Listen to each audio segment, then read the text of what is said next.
2017.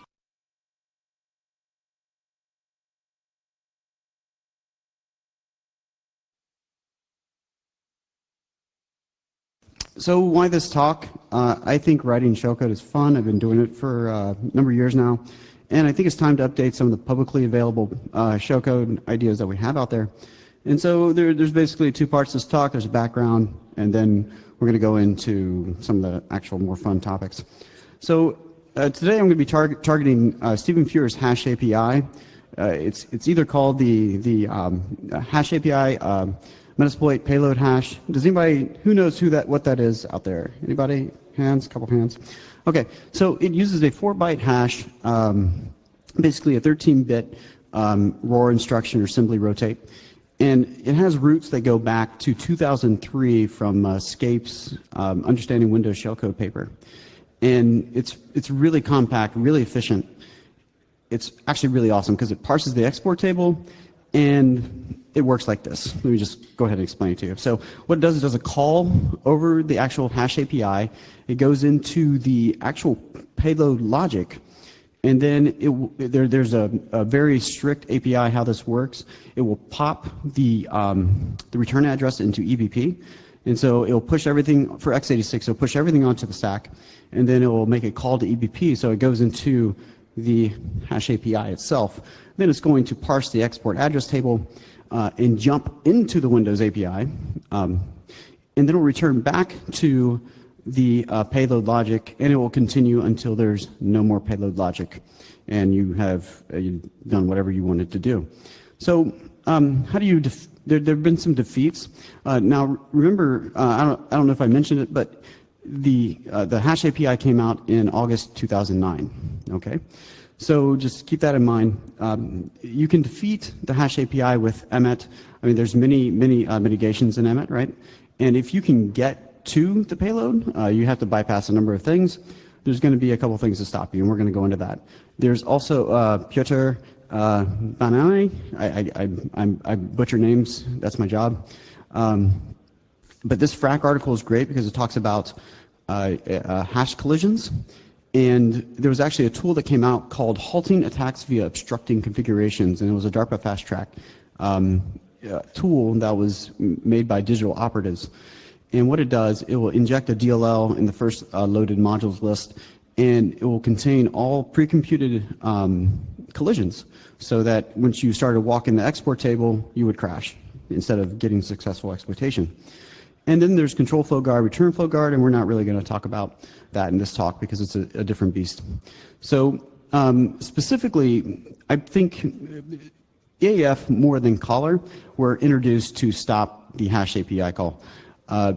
If you see here, it was introduced in 2010, like very quickly after, and it basically stops the reading of the export table via hardware breakpoints. And it's pretty cool. It worked pretty well for a couple years, but and then they added in 2014 the plus, and that includes kernel base. So the caller, that was introduced in 2013, and what that does, it blocks any returns or jumps directly into a Windows API, so it's more of an anti-ROP.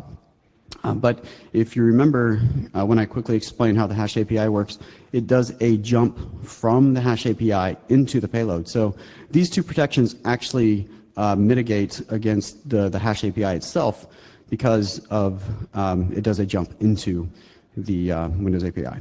So technically, emmet or emet, I pronounce it two different ways, however I'm feeling, it is considered end of life. It is going to end July 31st, 2018, but it still works. And you can see I say it depends on your threat model, because this is the recent Tor browser exploit versus emmet.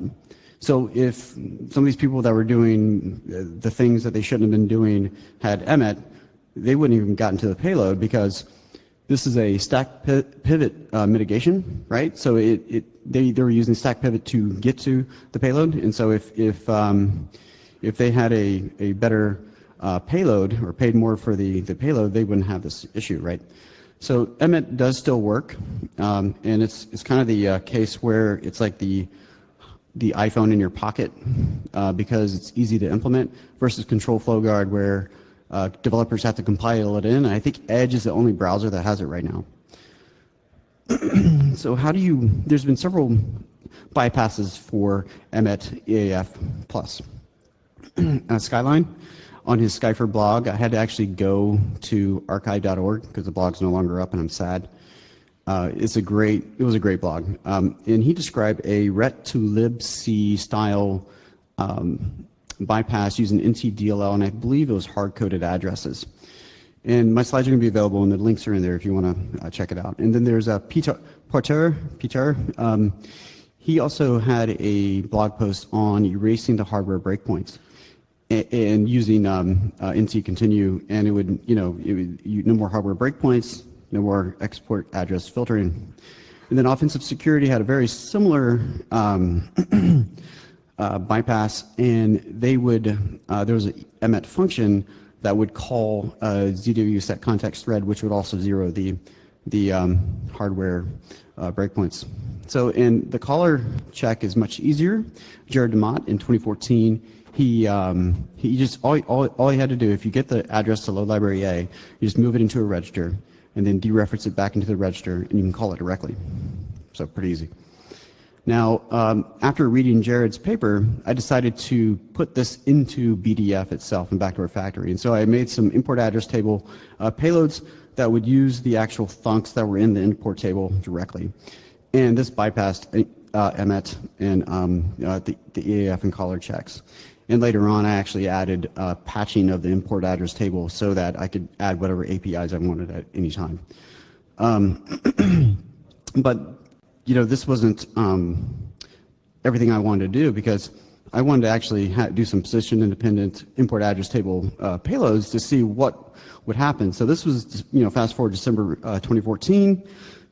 So I do some research. I'm looking around, what's been done prior work. And so Matt Miller, I think he might be on the EMET team. I'm not sure.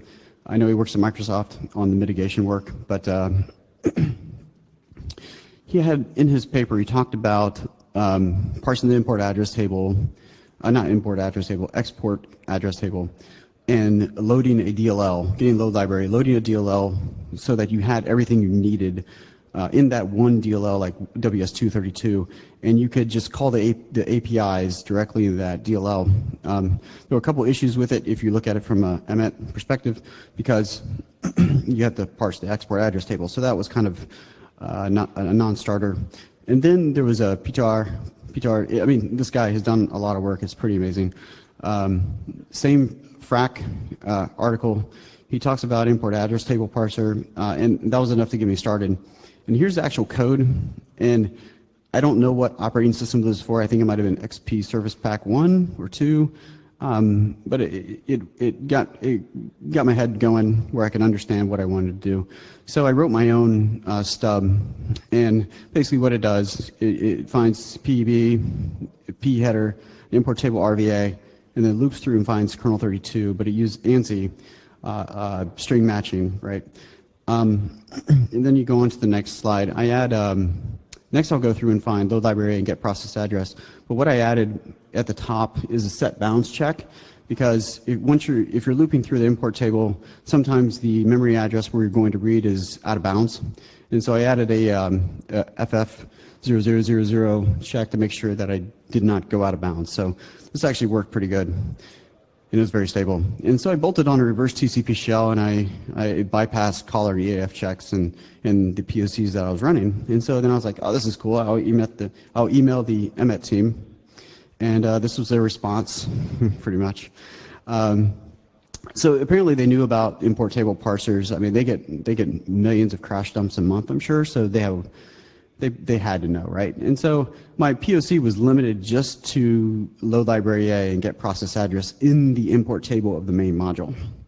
So I didn't do anything really exciting. So this was December 2014, and I just put it like on a file system and just let it sit there. Just kind of, went back to real life and work.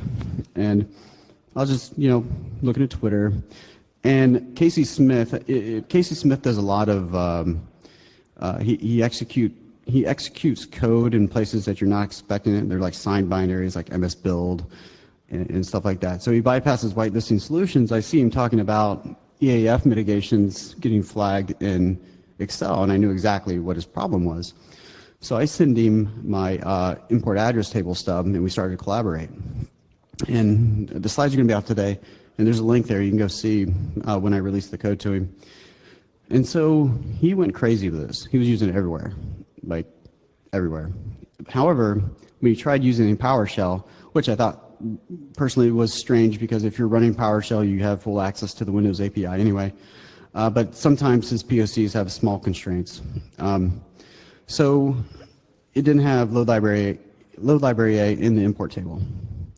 So we started talking about it, and we were going to use a loaded module, another DLL in memory. And so he wrote an addition that used the same 4-byte hash to find DLL in the loaded modules. So you would need to know your target.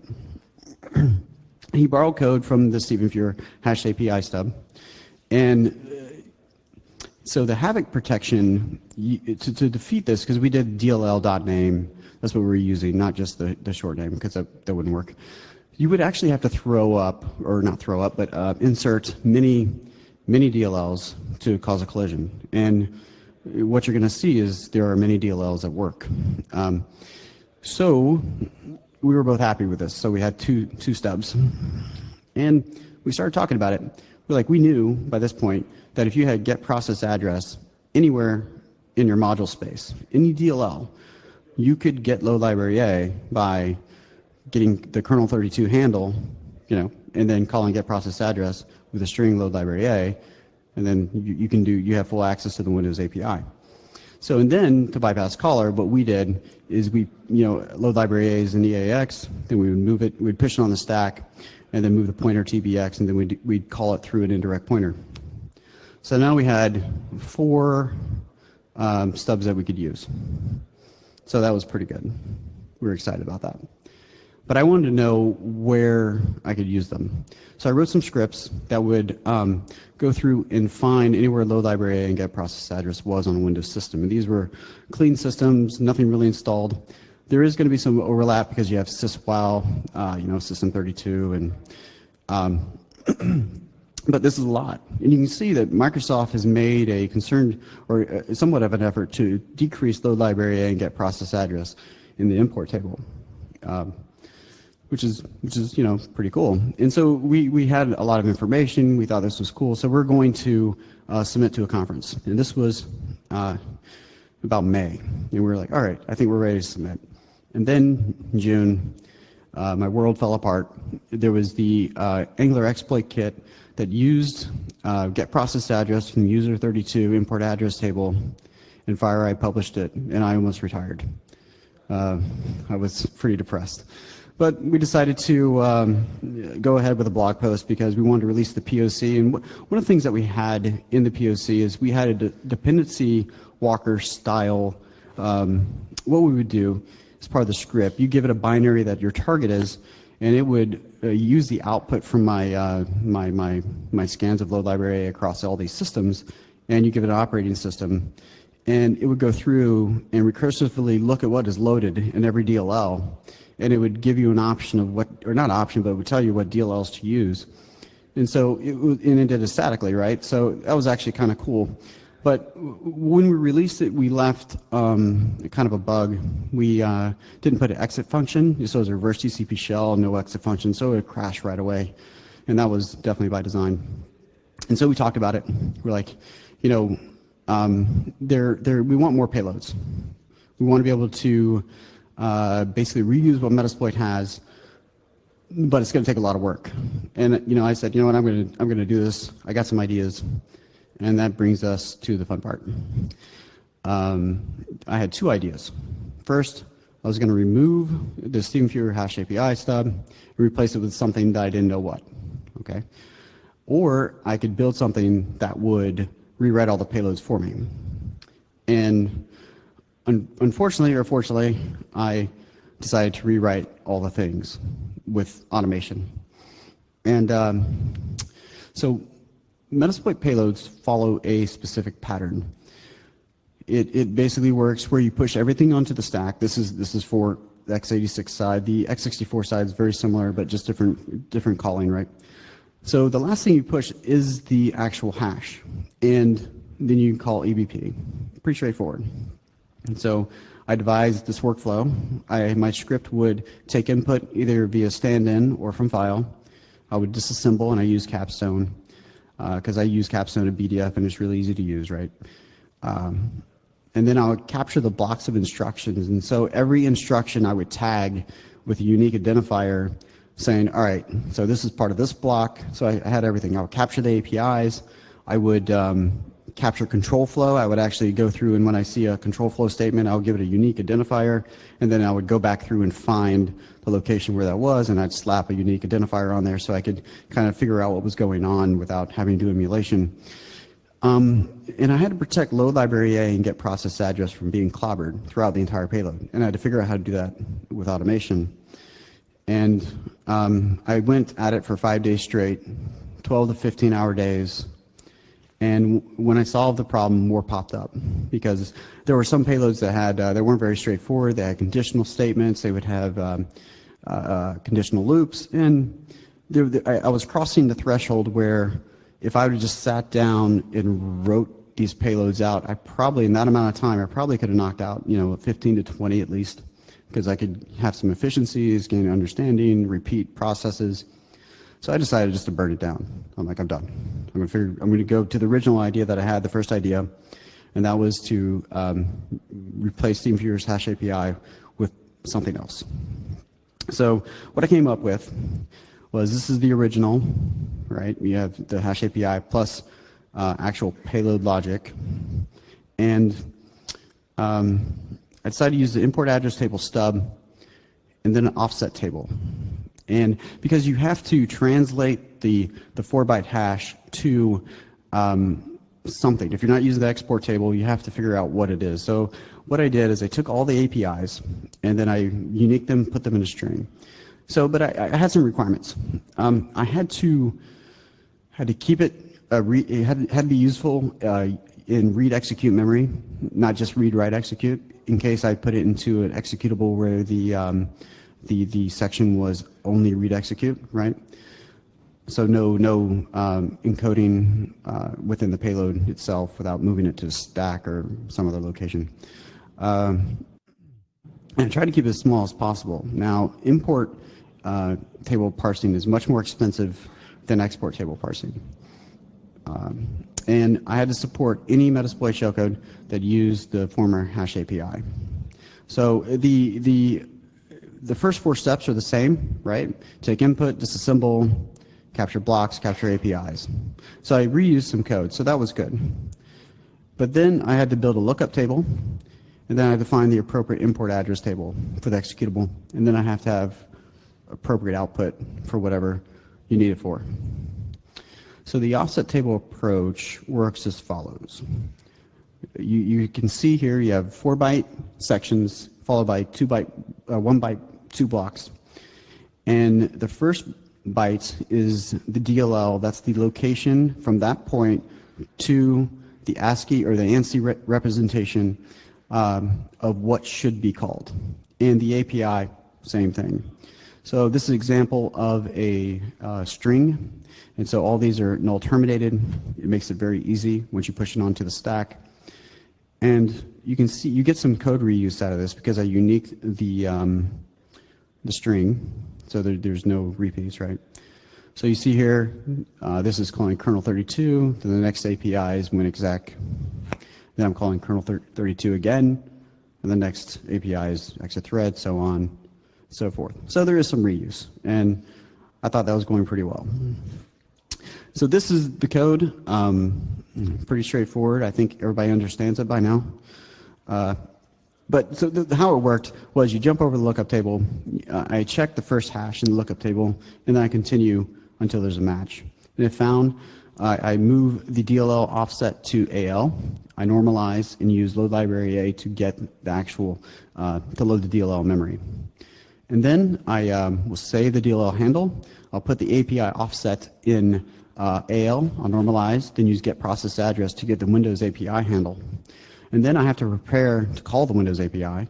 So I clear the stack, I save EAX down the stack, so then when I do a pop AD, it ends up back in EAX.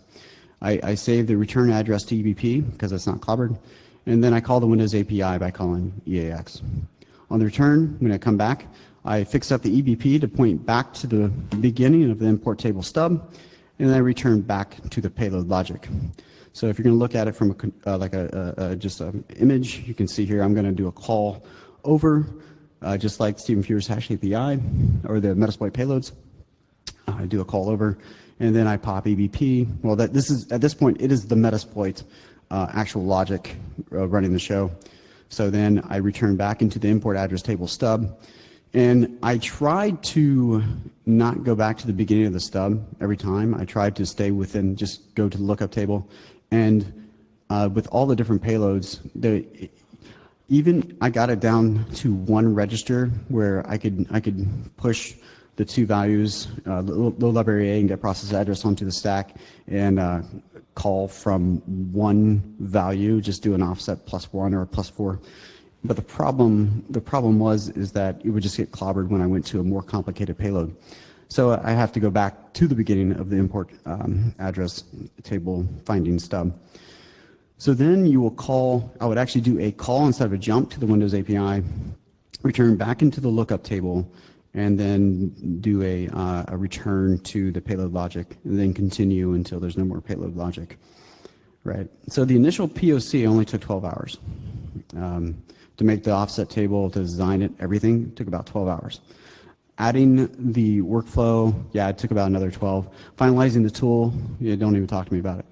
It took a lot of time, but I'm happy where it's going.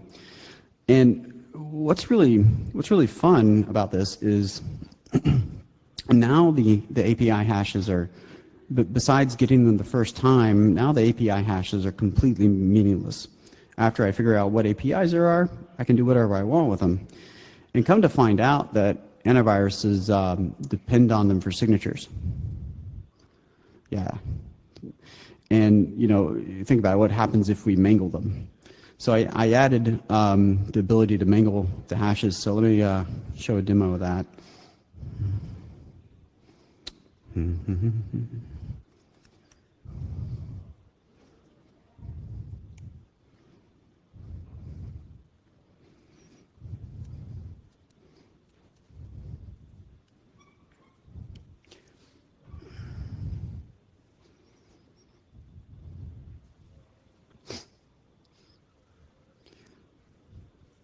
So the first thing I'm going to do is just run MSF Venom, do a reverse TCP shell, and I'm going to put it into a straight binary file. Just normal binary output.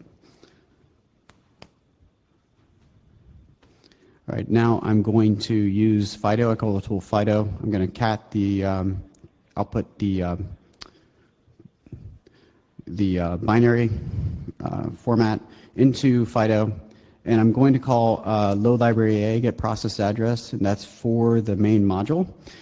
And because I'm targeting a certain binary, I know that load library A and get process address is in the import table of the executable that I'm targeting. So you can see here that I stripped off Stephen Feuer's hash API call, I disassembled the payload, and I print out what APIs are being used. And then I show the string table, just kind of a check. And then I go through and do all the rest. Now I'm going to use backdoor factory to append a section and throw it on the VM.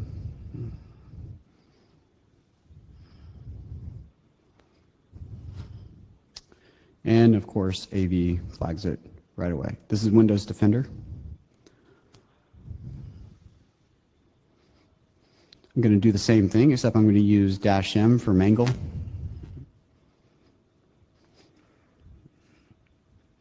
And you can see I go through and show that I'm mangling each hash.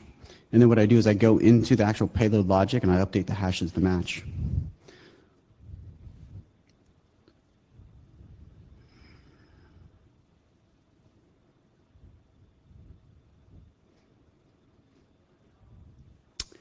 It did not catch it right away, so I set up a netcat listener.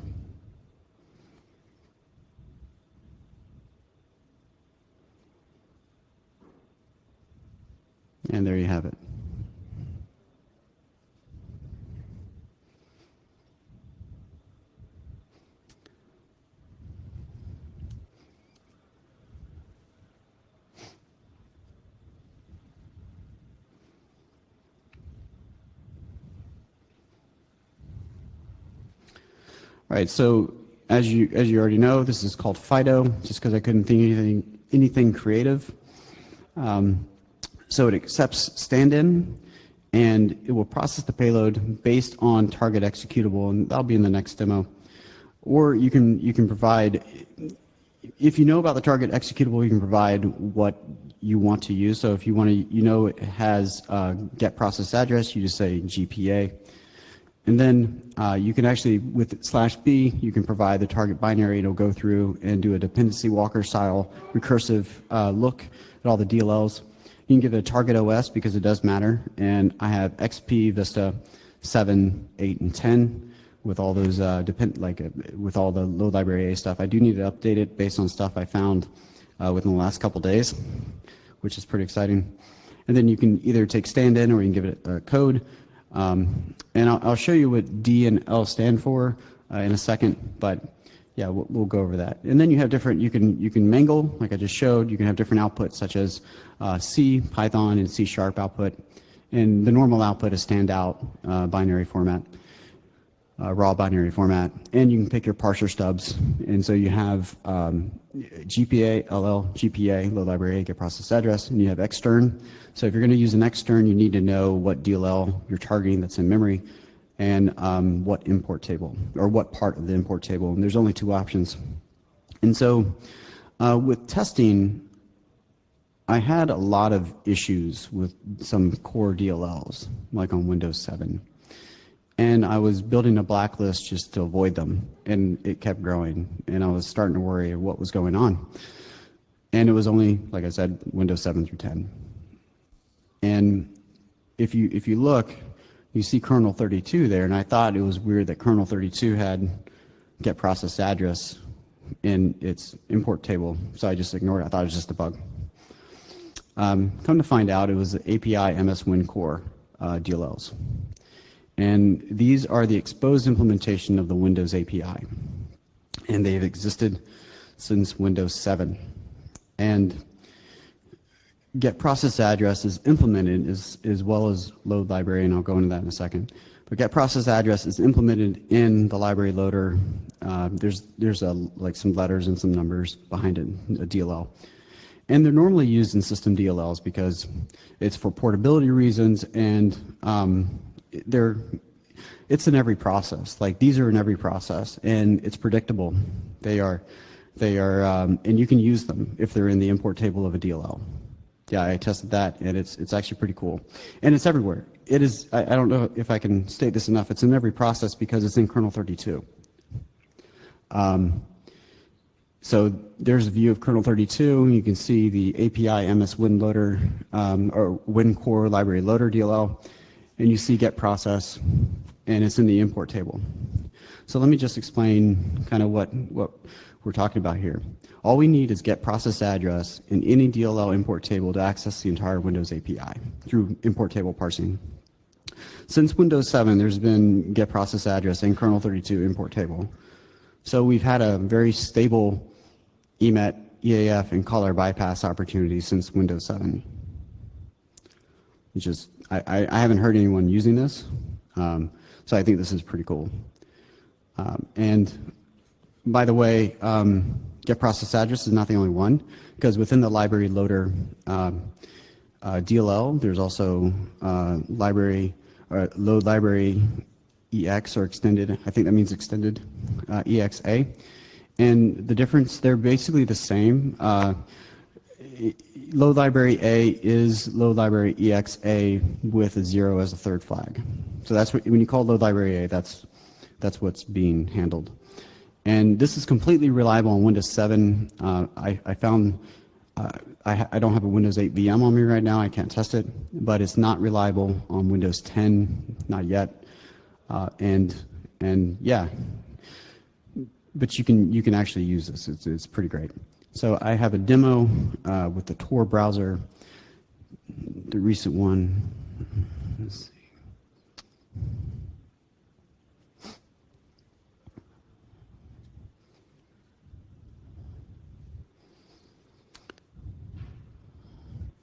All right, so for what I'm going to show you here is I went ahead and disabled the stack pivot check. I'm going to run the original exploit, show you that EAF gets flagged.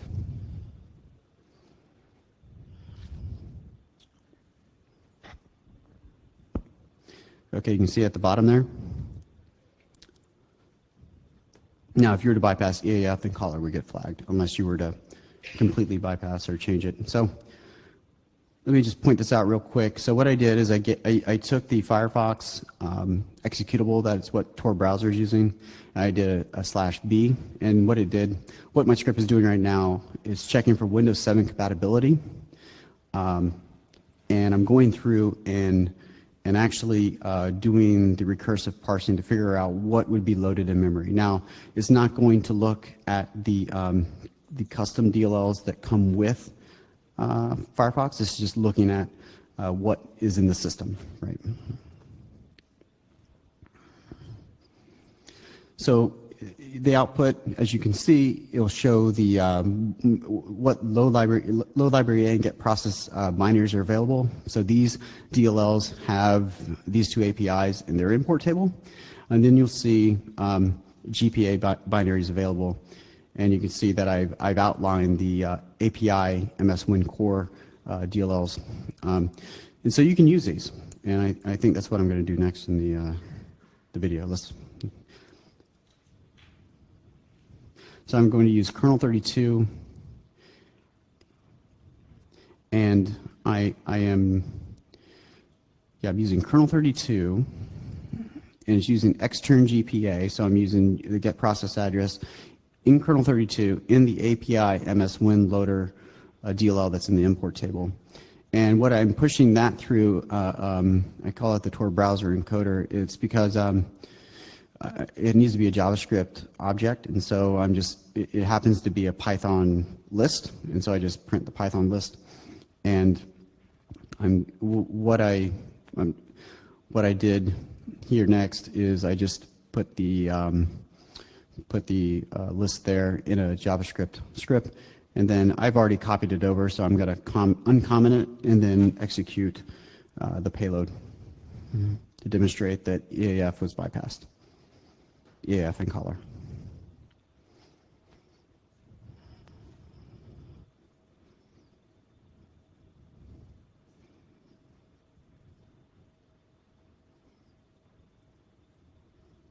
There you go.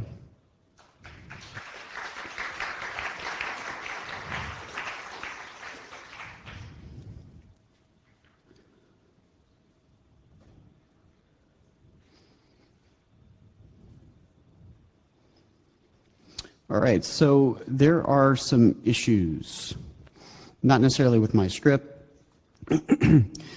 So if you're using Metasploit and you're using you have emmet, right? So my API is compatible with Meterpreter, with the staged payloads that have the hash API call. The problem is emmet, right?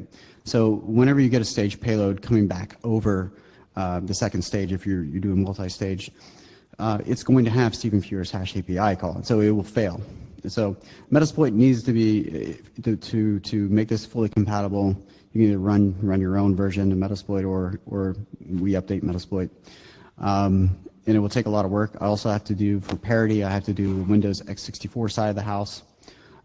So yeah, that's pretty much all I have as far as control flow guard, return flow guard implications. I cannot make an intelligent assessment on that at this point. I don't know enough what the impact could be. So the code is going to be there. I'm going to release it here in the next couple of minutes. Any questions?